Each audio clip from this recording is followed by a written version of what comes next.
It was a bright Saturday morning when Daniel finally saw the moving trucks pull up to his new house. The sunlight reflected off the clean white paint of the two-story home, and for a moment, he couldn't help but smile. This was it, his new beginning.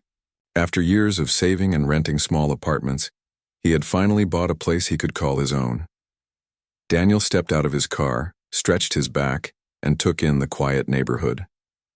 It was a peaceful community lined with neat lawns, trimmed bushes, and pastel-colored houses that all looked carefully maintained. There was a light breeze in the air, and the faint sound of kids playing somewhere down the block. Everything seemed perfect, at least for the first few minutes. The movers began unloading boxes, calling out to Daniel about where things should go. He pointed toward the open garage, trying to keep things organized. His best friend, Tyler, was already carrying boxes labeled kitchen and books, joking that Daniel owned more coffee mugs than any one person should. Daniel laughed and said, "Hey, I earned this." "No more landlords, no more waiting for maintenance calls that never come. This is all mine now." Tyler nodded, wiping sweat from his forehead. "You really did it, man. Suburban life. Next thing you know, you'll be buying garden gnomes." They both laughed, but before Daniel could reply, a sharp voice interrupted the peaceful rhythm of the day. "Excuse me, what's going on here?" The tone was cold, clipped, and full of authority that no one had given. Daniel turned around and saw a woman marching across the sidewalk toward his driveway. She was in her mid-50s with short blonde hair, dark sunglasses, and a notebook clutched tightly in her hands. She wore a serious expression, the kind that could turn a sunny day into a cloudy one in seconds. Hi," Daniel said politely. "I'm just moving in. Bought the house last week." The woman didn't smile. She looked at him as if he'd said something suspicious. "Bought the house? I wasn't informed of any sale on this property." Daniel blinked. "Oh, I guess that's between the seller and the real estate agent." Everything went through fine. She crossed her arms. "I'm with the homeowners association. We're supposed to be notified of all property transfers. You can't just show up here with trucks and start unloading without approval." Tyler gave Daniel a look that said, "Is she serious?" Daniel tried to stay calm. "Well, ma'am, the papers are all finalized. I have the keys and everything." The realtor mentioned the HOA would get notified automatically. The woman pursed her lips. "That's not how we do things here. I'll need to see documentation." Daniel hesitated. "Documentation? You mean like proof I bought the house?" "Exactly." He let out a short, nervous laugh. "I mean, I could show you my closing documents, but..." She cut him off sharply. "Yes, you should. Otherwise, I'll have to call the authorities. We can't have strangers just moving into properties without proper clearance." Daniel froze. He thought she might be joking, but the serious expression on her face told him she wasn't. Tyler stepped in, trying to diffuse the tension. "Look, lady, he literally has the keys. The moving company was hired in his name. Nobody breaks into a house with 2 trucks and a U-Haul." The woman turned her glare toward him. "This doesn't concern you. This is HOA business," Tyler muttered under his breath. "Well, it should concern you that you're being rude." Daniel gave him a quick look, silently asking him to cool down. The last thing he needed was an argument on his first day in the neighborhood. "Look," Daniel said, forcing a smile, "I can grab the paperwork if it makes you more comfortable." "Do that," she said curtly, jotting something down in her notebook. Daniel walked to his car and pulled out the folder from his glove compartment. He'd been careful to keep all his closing papers together. Loan approval, title transfer, everything. He handed them to her, expecting that would settle things. She flipped through them quickly, squinting at each page as if looking for a reason to disagree. Then she sighed dramatically. "Well, this looks legitimate. But you still shouldn't be moving in without notice. You're supposed to wait for HOA orientation and approval." "Orientation?" Daniel repeated, confused. "I wasn't told about that." "Clearly your realtor didn't follow procedure," she said coldly. "We have rules here for a reason. You'll need to attend an introductory meeting before you start making any changes to the property." "I'm not changing anything," Daniel said, trying to stay polite. "I'm just unpacking." "That's what they all say," she muttered. Tyler rolled his eyes. Wow, this neighborhood's off to a great start. Ignoring him, the woman scribbled something else in her notebook. "My name is Karen," she said, as if announcing it gave her more power. "I'll be keeping an eye on this situation. Don't think you can just move in and do whatever you like. With that, she turned sharply and walked away down the sidewalk, muttering something about violations under her breath. Daniel stood there for a moment, stunned. The excitement of the morning had suddenly deflated. Tyler looked at him and said, "So, that's your welcoming committee, huh?" Daniel sighed. Apparently, they got back to unloading boxes, trying to shake off the awkward encounter. But it wasn't easy. Every time Daniel carried something inside, he felt eyes on him. When he looked up, sure enough, Karen was standing across the street, watching from her yard, pretending to check her phone. By noon, most of the heavy furniture was inside. Daniel's parents had arrived to help unpack, bringing sandwiches and snacks. For a little while, the laughter and small talk brought the mood back up, but when Daniel stepped out to toss some empty boxes into the recycling bin, Karen was there again, standing near the curb, glaring. "Excuse me," she said, her tone sharp again. "Those boxes need to be flattened. And the recycling pickup isn't until Thursday. You can't leave that out now." Daniel blinked. "I'm just organizing them.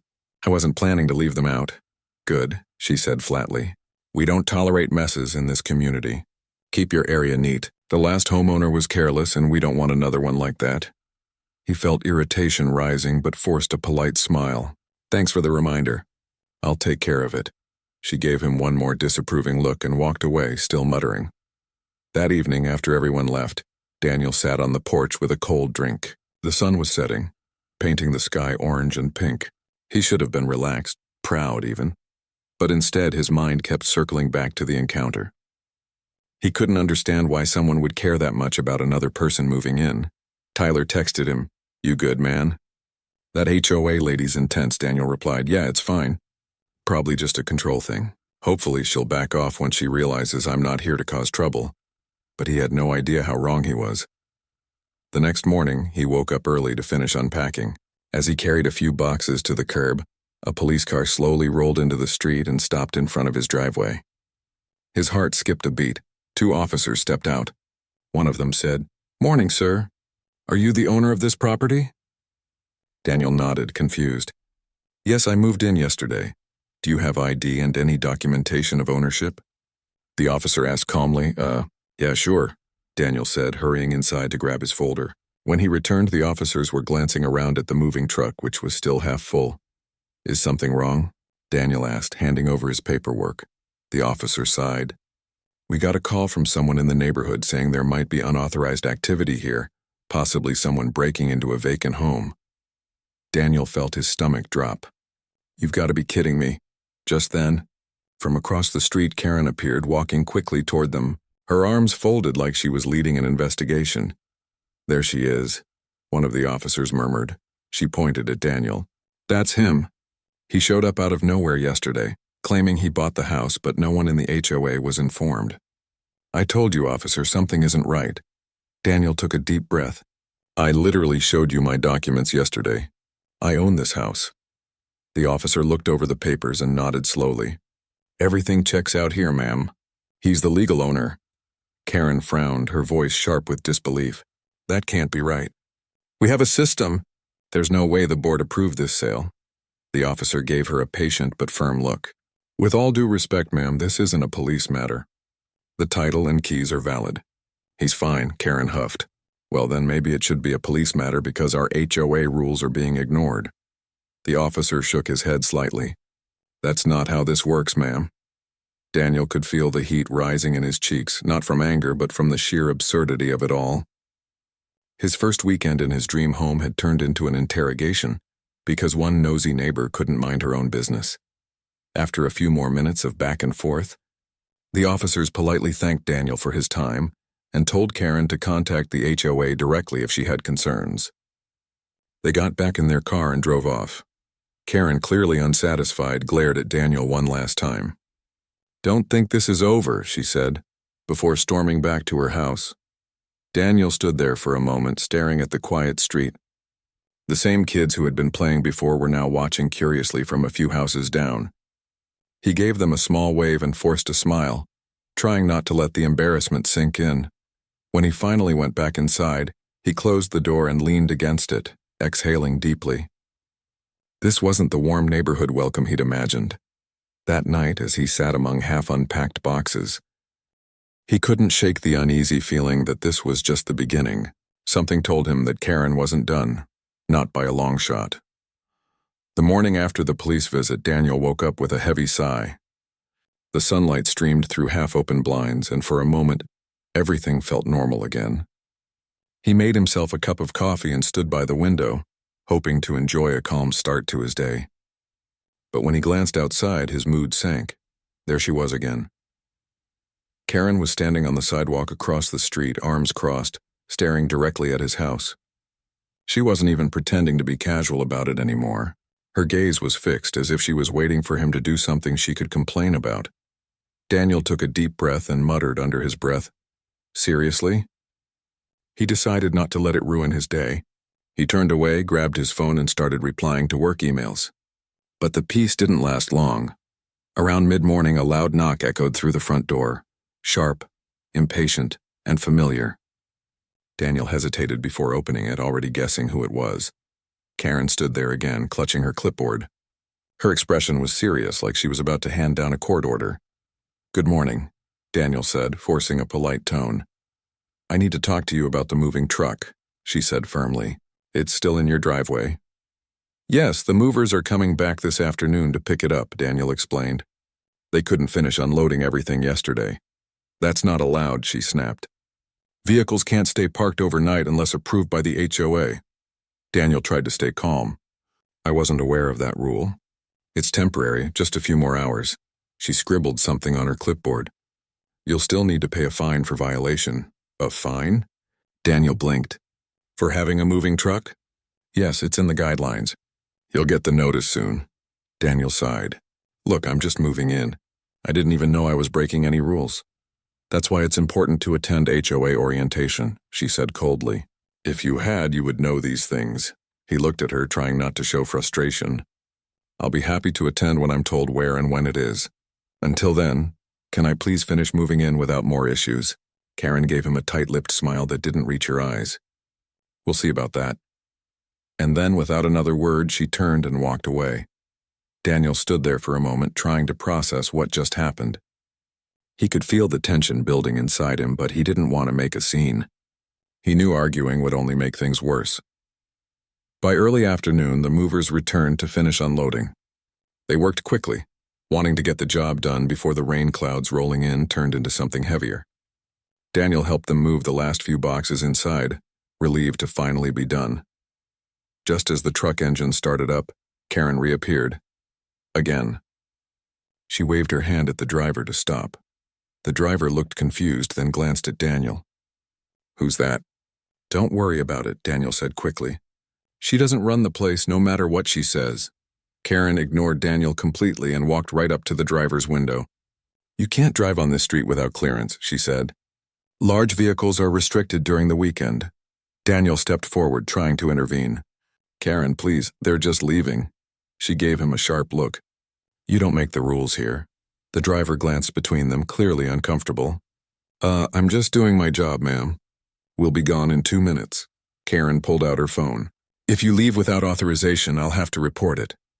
Daniel couldn't believe what he was hearing. "Report it to who?" She didn't answer.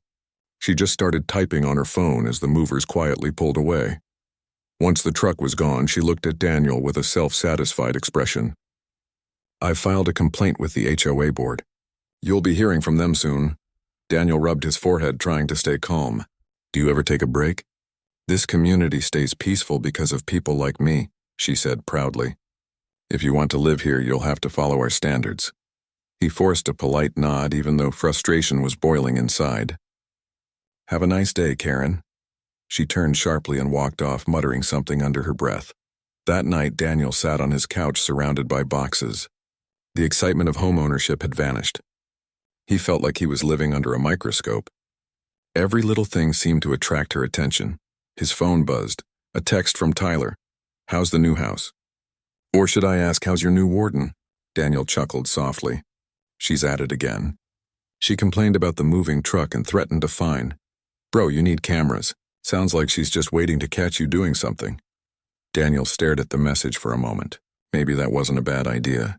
If she was going to keep bothering him, it might help to have proof. The next day, Daniel installed a simple security camera near his front porch. It wasn't to spy, just to protect himself. He wanted a record in case things got out of hand. By noon, as he was setting up his Wi-Fi, he saw Karen again, walking past his house slowly, glancing at the camera. She paused for a moment, then pulled out her phone and started taking pictures of it. Daniel stepped outside. "Everything okay, Karen?" She looked up, her tone defensive. "You didn't get approval for that camera." "I don't need approval to put a security camera on my own house," he replied, keeping his voice calm. "You absolutely do," she insisted. "It's a violation of the community privacy code." Daniel raised an eyebrow. "Privacy code? I'm not pointing it at anyone's property. It's for my own safety." She didn't respond, just took more pictures. "I'll be reporting this," she said finally, before walking off again. Daniel sighed. He couldn't tell if she truly believed she had authority, or if she just enjoyed the power struggle. Either way, it was exhausting. A few days later, Daniel came home from work to find a paper taped to his front door. It had the HOA logo at the top, but something about it looked off. The text was full of errors, and the signature at the bottom wasn't legible. It claimed he had been fined for violating property appearance regulations and owed $200. Daniel frowned. The only person who could have done this was Karen.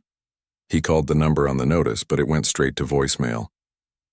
Then, just as he was about to go back inside, he noticed Karen standing in her yard pretending to water her plants while watching him. He walked over. "Karen, did you leave this on my door?" She looked offended. "Of course not. I just ensure that rules are followed. If you got a fine, it must have come from the board." Daniel studied her for a moment. "Funny, because the board president's number on here is fake." Her expression flickered for a second, but she recovered quickly. "Maybe you should read the handbook before making accusations." "I already did," Daniel said calmly. "And I know for a fact that homeowners are supposed to be notified by email, not fake letters taped to doors." Karen didn't answer. She just gave him a tight smile and walked away. That night, Daniel decided enough was enough. He did some digging online and found the HOA's official contact information. He sent a polite email explaining what had happened, attaching photos of the fake notice and Karen's behavior. He didn't want to cause trouble, he just wanted peace. 2 days later, he got a response. The HOA president, a woman named Linda, replied quickly.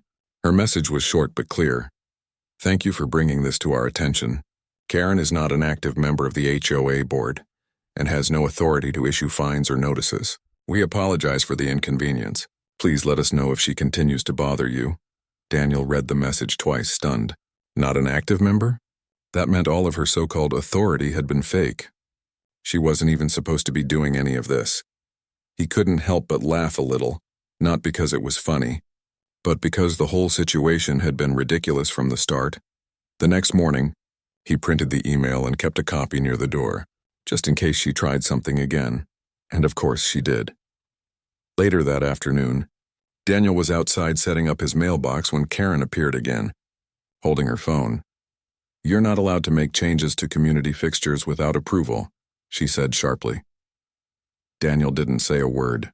He simply reached into his pocket, pulled out the printed email, and handed it to her. She glanced at it, her face tightening as she read the line that confirmed she wasn't part of the HOA anymore. "Where did you get this?" she asked. "From the actual HOA president," Daniel said. "They told me you're not a board member." Her expression darkened. "That's none of your business." "It kind of is," Daniel replied calmly. "You've been harassing me since I moved in, pretending to have authority. That stops now." She opened her mouth as if to argue, then turned abruptly and stormed away. For the first time in days, Daniel felt a small sense of relief. Maybe that was the end of it. Maybe she'd finally back off. But as he would soon learn, that confrontation only made her more determined. That evening, just as the sun was going down, Daniel noticed movement on his security camera. Karen was walking across his front lawn. She wasn't knocking this time. She was taking pictures of his porch, his mailbox, even his flower pots. Daniel stepped outside immediately. "Karen, what are you doing?" She froze, caught off guard. "Just collecting evidence," she said quickly. "For what?" "For the board," she lied again. "You're in violation of multiple community rules. Daniel pointed toward the sidewalk. You're on my property. Leave now. She hesitated, clutching her phone. You don't own the land up to the curb. That's public space. Daniel shook his head. This is private property. You're trespassing. I'm asking you politely to leave. Her expression turned smug. Oh, I'd love to see you try to stop me. He didn't yell. He didn't argue. He simply took out his phone, hit record, and said calmly, You're trespassing. Please leave before I call the police. Her confident expression faltered. She stared at him for a moment, then muttered something under her breath and walked off. Daniel watched her go, feeling both angry and exhausted. He had hoped moving into this neighborhood would bring peace, but instead it had brought endless stress. Still, he knew one thing for sure. This time, he had proof. He sat down inside, replaying the video clip. It wasn't dramatic, but it clearly showed her walking on his property, taking pictures, and refusing to leave. That would be enough if she tried anything again. He sent a copy of the footage to the HOA president with a short message. She's still harassing me. Please advise on next steps. He didn't expect a reply that night, but one came in less than an hour later. Thank you, Daniel. This has gone too far. We'll be contacting her directly. Please call us if she approaches you again. For the first time in a week, Daniel felt a small spark of hope. Maybe finally someone was taking this seriously. But the next morning, before he could even enjoy that feeling, he saw Karen outside again, pacing on the sidewalk, phone in hand, whispering into it. He didn't know what she was planning, but he had a bad feeling. That feeling would prove right later that afternoon, when the sound of sirens filled the quiet street once more. When Daniel heard the faint sound of sirens that afternoon, his heart sank. For a second, he thought it must be something unrelated, maybe a traffic stop or an ambulance nearby. But the moment the patrol car turned onto his street and slowed in front of his house, he knew. He stepped outside, feeling that same sinking feeling he'd had a week earlier. The police car parked by the curb, and 2 officers stepped out. One of them looked familiar, the same officer from before. Afternoon, sir, the officer said in a calm voice. We got another call. Daniel rubbed the back of his neck. Let me guess. Someone thinks I'm breaking into my own house again? The officer gave a faint, knowing smile. Something like that. We got a report about loud noises and possible property damage. Daniel laughed quietly, shaking his head. Loud noises? I'm literally cleaning up boxes. Before the officer could respond, Karen appeared from across the street. She hurried over, waving her phone like evidence in a trial. There, she said, pointing at Daniel's porch. That's what I was talking about. He's been making a racket all day. He's violating noise ordinances and damaging property. The second officer turned toward her. Ma'am, we'll handle it. Please step back. Karen ignored him. You don't understand. He's not following HOA rules. There's a system here. Daniel crossed his arms. Officer, I've already spoken with the HOA. They told me she's not even a board member anymore. The first officer looked at Karen. Is that true? Her face flushed red. That's none of your business. I still represent this community's standards. The officer sighed. Ma'am, you've made multiple calls about this resident. Each time we've found no issue. If this continues, we'll have to start treating it as a false report. Karen's mouth opened slightly. Are you threatening me? No, ma'am, the officer replied calmly. Just explaining the law. Karen stood there frozen for a moment, her expression full of disbelief. Then she turned and stormed off without another word. Daniel exhaled, feeling both relieved and drained. I'm really sorry you guys had to come out again. The officer waved it off. Don't worry about it. Happens more than you'd think. Some people just don't like change. When they left, Daniel sat on his porch steps and ran a hand through his hair. It was starting to feel less like bad luck and more like a targeted obsession. That night, as he sat eating dinner, he thought back on something the HOA president had said in her last email. Karen has a history of false reports. He hadn't asked about it at the time, but now he wanted to know more. So the next morning, Daniel sent a polite follow-up message. Hi, Linda, sorry to bother you again. I appreciate all your help. Could you tell me if this has happened before with other residents? A few hours later, she replied. Yes, unfortunately, this isn't the first time. Karen used to be on the HOA board, but she was removed last year after several complaints. She's been warned not to interfere with residents, but she still causes problems sometimes. Please don't engage with her directly. We'll handle it. Daniel leaned back in his chair, reading the message twice. That explained everything. The clipboard, the fake notices, her obsession with rules. She wasn't enforcing anything. She was just clinging to a position she no longer had. Still, that didn't make the situation easier. She clearly wasn't going to stop just because someone told her to. A few days later, Daniel was outside trimming a few overgrown branches near his fence when he noticed her again.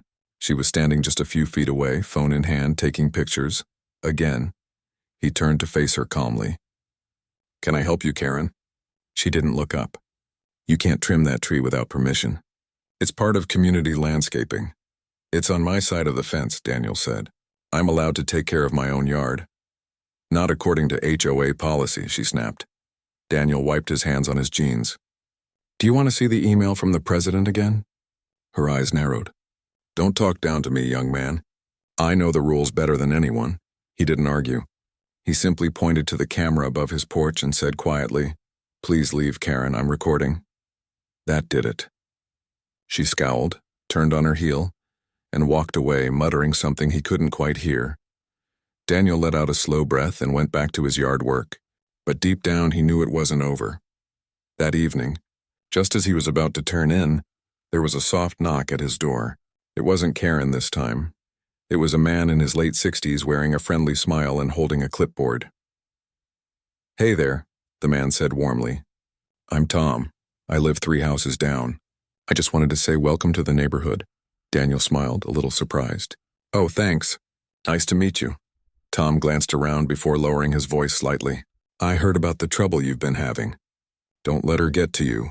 She's been like that for years." Daniel nodded. "So it's not just me?" Tom chuckled. "Oh no. When my wife and I moved in, she told us our mailbox was too shiny. I'm not kidding." Daniel laughed for the first time in days. "That sounds about right," Tom sighed. "She used to be on the HOA board, but she got kicked off after she started yelling at a delivery driver one day. The board's been trying to keep her under control ever since. Do you think she'll ever stop?" Daniel asked. Tom shrugged. "Not until someone forces her to. She likes the power, but don't worry, you're not alone in this. Most of us are tired of her too." Daniel felt a weight lift off his shoulders. For the first time, he realized the neighbors weren't ignoring what was happening. They just didn't know how to deal with her either. After Tom left, Daniel sat back on his couch, thinking. Maybe it was time to stop being passive. He didn't want to escalate things, but he also couldn't live like this, being watched and harassed in his own home. He spent the next morning documenting everything. The fake notice, the videos from his security camera, the police visit reports, even the emails from the HOA. He put it all in a folder on his computer, neatly labeled HOA incident. He wasn't sure what he'd do with it yet, but he wanted to be prepared. Later that week, Daniel got an email from the HOA president again. "Hi, Daniel. We've formally warned Karen to stay off your property. If she violates that, please call us immediately, or call the police. We'll back you up." He appreciated the support, but he couldn't shake the feeling that Karen wouldn't take warning seriously. That evening, he found out he was right. He was in the garage unpacking tools when he heard the faint sound of footsteps outside. At first, he thought it was just a passerby, but when the sound didn't fade, he looked through the side window and saw Karen again, this time standing halfway up his driveway, pointing her phone toward his garage. Daniel stepped outside, staying calm but firm. "Karen, what are you doing now?" "I'm inspecting," she said flatly. "There's a complaint about unauthorized items stored on your property." Daniel blinked. "Complaint from who?" "The board," she said confidently. He almost laughed. "The same board that says you're not a member?"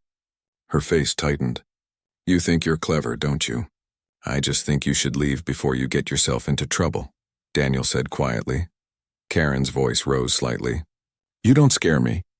"I'm not trying to," Daniel said, keeping his tone steady. "But if you step another foot onto my property, I'll have to call the police again." Her jaw clenched. "You can't threaten me." "I'm not threatening," he said. "I'm protecting my home." For a long moment they stood there, neither moving, the air thick with tension. Then, without a word, she turned and walked away, her steps quick and angry. Daniel went inside and immediately emailed the HOA president again, attaching a new clip from his camera. He explained what had happened, keeping his tone professional. The next morning, his phone buzzed with a new message. "Thank you, Daniel. We're contacting our legal advisor. If she steps on your property again, you have full right to call the police for trespassing." That message gave him some comfort, but also made him realize how serious the situation had become. This wasn't just a nosy neighbor anymore. It was someone who believed she had the right to control everything around her. That weekend, Daniel tried to distract himself by focusing on his home. He painted his office, arranged furniture, even met a few kind neighbors who stopped by to say hello. For a little while, things were quiet, but quiet never lasted long on his street. On Sunday afternoon, Daniel was out front sweeping his driveway when he heard a familiar voice call out, "You can't leave that there." He turned and saw Karen again, standing on the sidewalk pointing toward a small pile of cardboard boxes near the garage. "They're empty," Daniel said, trying to keep his cool. "I'm putting them out for recycling tomorrow." "Recycling is Wednesday," she said sharply. Daniel shook his head. "It's Monday pickup this week." "Holiday schedule," she frowned. "I'll be verifying that," he smiled faintly. "You do that." That small moment of humor helped him realize something. Her power came from the reaction she got. The more frustrated people became, the more control she felt she had. So Daniel decided to stop giving her that. Over the next few days, he ignored her completely. If she glared, he waved politely. If she muttered something under her breath, he didn't respond. When she left little warning notes on his mailbox, he simply tossed them away. And slowly, something started to change. She grew more frustrated. The less he reacted, the more desperate her behavior became. She started pacing the street more often, talking loudly to neighbors about rule breakers. Some rolled their eyes. Others avoided her entirely. One afternoon, Daniel overheard a conversation between two neighbors while walking his dog. "She called the cops on someone's landscaper again," one said. "You're kidding," the other replied. "When will she stop?" "Never. Not until someone actually does something." Daniel kept walking, but the words stuck with him. Maybe it was time someone did do something. That evening, he called the HOA president directly. He explained everything that had happened in detail. The fake notices, the police calls, the trespassing. Linda listened quietly, then said, "Daniel, you've been more patient than most people would be. I think it's time we take stronger action." "What kind of action?" he asked. "We'll issue a formal cease and desist order. If she violates it, we'll support you if you choose to contact the police." Daniel thanked her and hung up, feeling a strange mix of relief and anticipation. Later that night, he saw Karen standing on her porch staring in his direction. She looked angry, but there was something else in her expression too. Uncertainty. Maybe, just maybe, she sensed that things were about to change. Daniel watched her for a moment, then turned off his porch light and went inside. For the first time since moving in, he felt like he was finally starting to take control of the situation. But deep down, he knew one thing. Karen wasn't going to back down quietly, and the next move she made would push everything to the limit. A few quiet days passed after the HOA sent the formal notice to Karen. For a short while, Daniel began to think maybe, just maybe, she had finally given up. The street seemed calmer. Her car stayed parked. There were no new notes, no strange shadows near his driveway at night. He started sleeping better. He even invited a couple of neighbors over one evening for a small get-together. They sat in his backyard talking about work, life, and how small-town neighborhoods always had that one person who caused trouble. Everyone knew who that one person was. Tom, the kind older neighbor from down the street, chuckled as he sipped his iced tea. "You handled her better than most. When she went after us, my wife almost moved out." Daniel smiled. "I'm just trying to stay calm. She seems to thrive on chaos," Tom nodded. "Exactly. You take that away and she loses power." The others agreed. They shared stories. Times Karen had scolded kids for riding bikes, argued with delivery drivers, even complained about someone's Halloween decorations. It almost felt funny now. Hearing it all together, almost, but deep down, Daniel couldn't shake the feeling that it wasn't over. Karen wasn't the kind of person to let go easily. His suspicion proved right the very next week. It started one Wednesday morning when Daniel found something unusual in his mailbox. An envelope with no return address. just his house number written in thick marker. Inside was a printed letter full of accusations. It claimed he had violated several neighborhood codes, including inappropriate storage, yard maintenance issues, and unauthorized exterior lighting. At the bottom, it said, "You have 7 days to comply or face HOA penalties." Daniel sighed and sat down at his kitchen table. He'd seen enough fake notices by now to recognize one instantly. The font, the phrasing, and it wasn't from the HOA, it was from her. He scanned the paper again, then smiled slightly. This time he wasn't even angry. He just took a photo of it, attached it to an email, and sent it to the HOA president with a short message. "Hi, Linda. I think she's at it again. Thought you should see this." Linda responded within the hour. "Thanks, Daniel. Please hold on to the letter. We'll forward it to our attorney." Later that afternoon, she called him personally. Her voice was calm but firm. "Daniel, I just want you to know we're taking this seriously now. We've already sent her a legal warning. If she contacts you or steps on your property again, it'll be considered trespassing and harassment." Daniel thanked her, relieved that someone was finally taking a stand. But that evening, as he took out the trash, he caught sight of Karen standing in her yard across the street staring at him. Her arms were crossed and her expression was cold. For a few seconds, neither of them said a word. Then she shouted across the street, "You think you can get rid of me?" Daniel didn't reply. He just turned and walked inside, closing the door quietly behind him. The next few days passed in an uneasy calm. She didn't come near his house, but he could feel her presence, always watching from across the street, pretending to water her plants or check her mailbox every hour. Daniel decided to stay focused on his own life. He started working on his home office again, unpacking books, setting up his computer, and trying to feel normal. But the peace never lasted long. One afternoon, as he returned from the grocery store, he noticed something odd. His security camera on the side of the house had been turned slightly, just enough that it no longer faced the driveway. His stomach tightened. He checked the footage. Nothing showed who did it, but the camera feed had been interrupted the night before for nearly 15 minutes. He didn't want to jump to conclusions, but deep down he knew who was behind it. He immediately emailed the HOA again, this time including the video logs. He also called Tom and asked if he'd noticed anything strange. Tom sighed. "Honestly, yes. I saw her walking near your fence last night around 10. I thought she was just passing by." "That's enough confirmation," Daniel said. "Thanks for telling me." That evening, Linda from the HOA called again. "Daniel, our lawyer advised that you contact the police if you have any more disturbances. We've documented everything, but only law enforcement can issue a restraining order if it continues." Daniel hesitated. He wasn't the type to escalate things to that level, but this was getting too close for comfort. So he called the non-emergency police line and explained everything. The fake notices, the past reports, the trespassing. The officer on the phone listened carefully and told him to bring the footage to the station.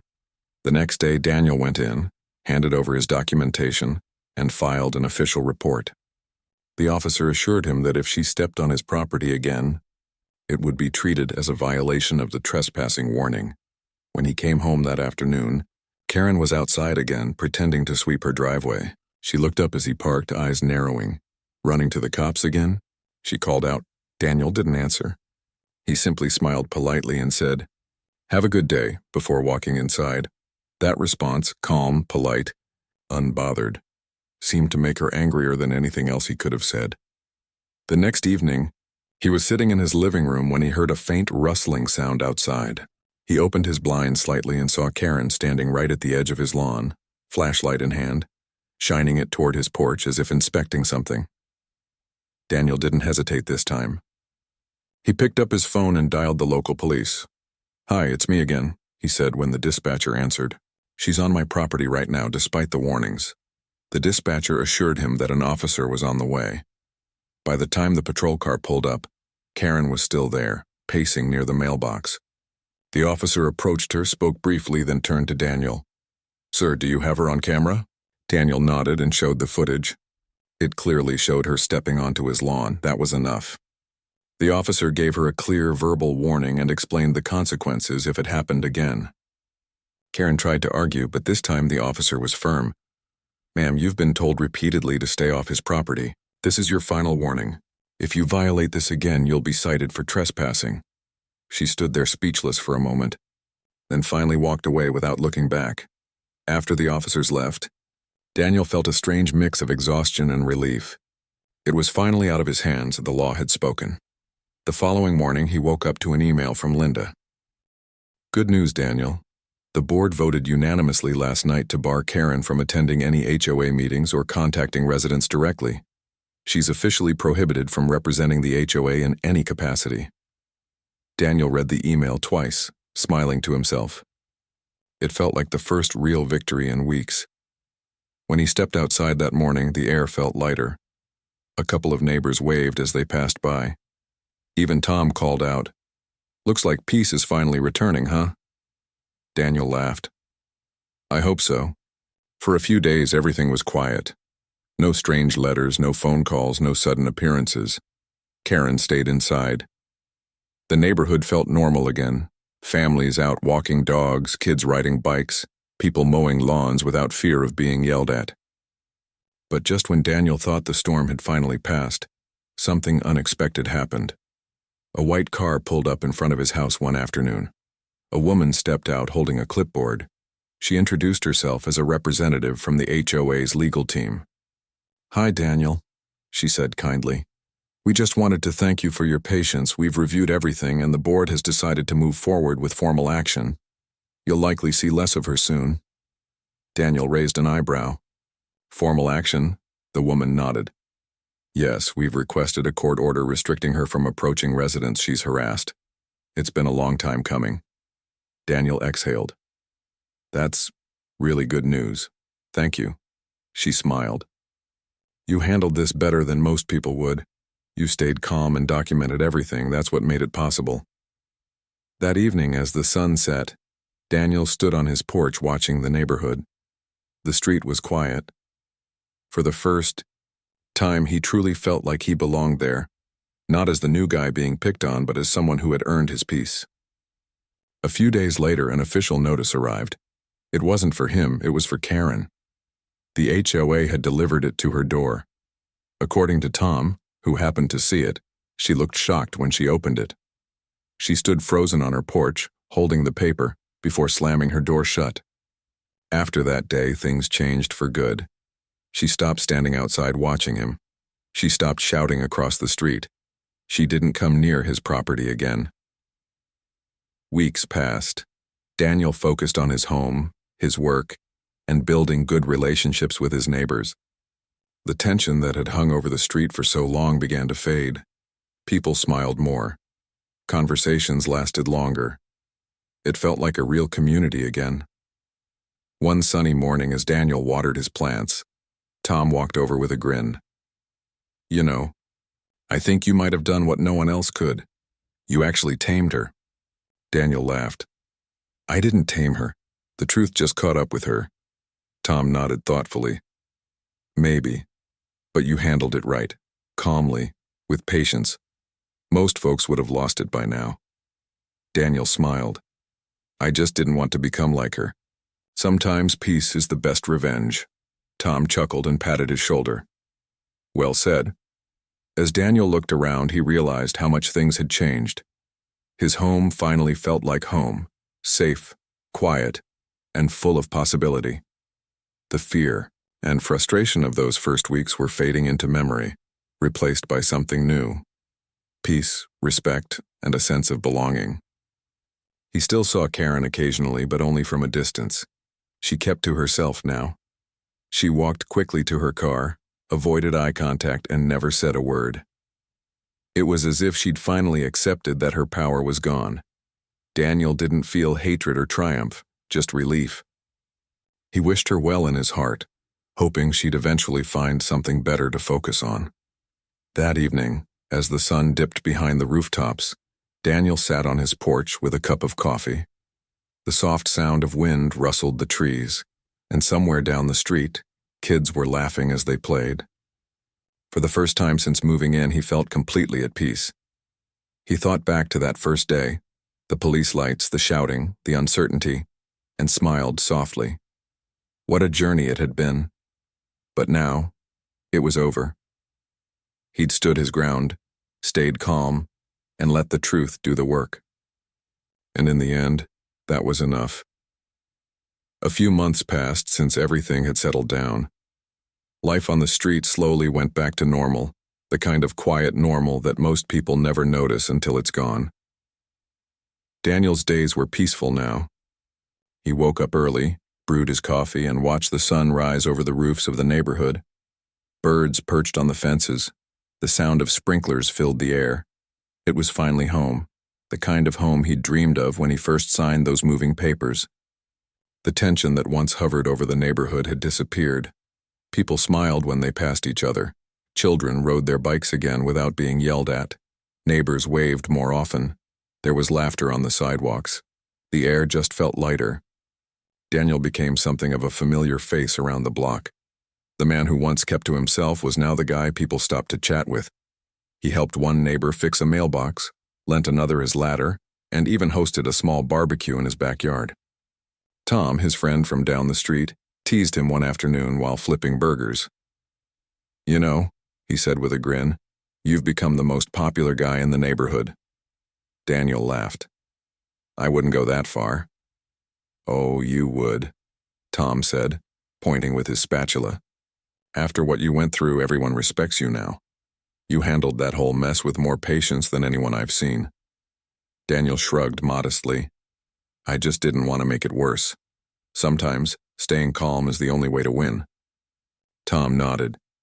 "You taught all of us something, you know. We used to just let her get away with it because we didn't want trouble. But you stood up, and you did it the right way." Daniel smiled quietly. That part was true. It wasn't about fighting or arguing. It was about boundaries, respect, and refusing to be bullied. A few weeks later, the HOA organized a small neighborhood meeting, the first one since everything had happened. They held it at the local community center instead of anyone's house, just to keep things neutral. Daniel decided to attend, curious to see what they'd discuss. When he arrived, several familiar faces greeted him warmly. The HOA president, Linda, gave him a kind smile as she walked over. "Daniel," she said, "I'm really glad you came. I wanted to thank you in person. You helped us set an example of how to handle things the right way." He smiled. "I didn't do anything special." "You did," she said. "You stayed calm, you kept records, and you showed respect even when it wasn't given to you. That's what made the difference." Daniel appreciated her words, though part of him still wished it had never come to all that in the first place. During the meeting, they talked about small community improvements, fixing the playground fence, updating garden rules, planning a holiday event. It was normal, friendly, and cooperative. For once, everyone seemed to be on the same side. But halfway through the meeting, a soft voice from the back caught everyone's attention. "Excuse me," it said. When Daniel turned, he saw Karen standing there near the door. The room went quiet. Nobody had expected her to show up. She wasn't banned from attending general meetings anymore, but most people assumed she wouldn't dare come. She looked different, tired, smaller somehow. She wasn't holding a clipboard or wearing that stern, tight expression anymore. She just looked human. Linda cleared her throat. "Karen, this is a closed board session, but since you're here, do you want to say something?" Karen hesitated for a moment before nodding. "I just wanted to apologize," she said quietly, to everyone, especially to Daniel. The room stayed silent. Even Daniel wasn't sure what to say. Karen continued, her voice trembling slightly. "I let things get out of hand. I was too focused on trying to control everything, and I forgot how to be a good neighbor.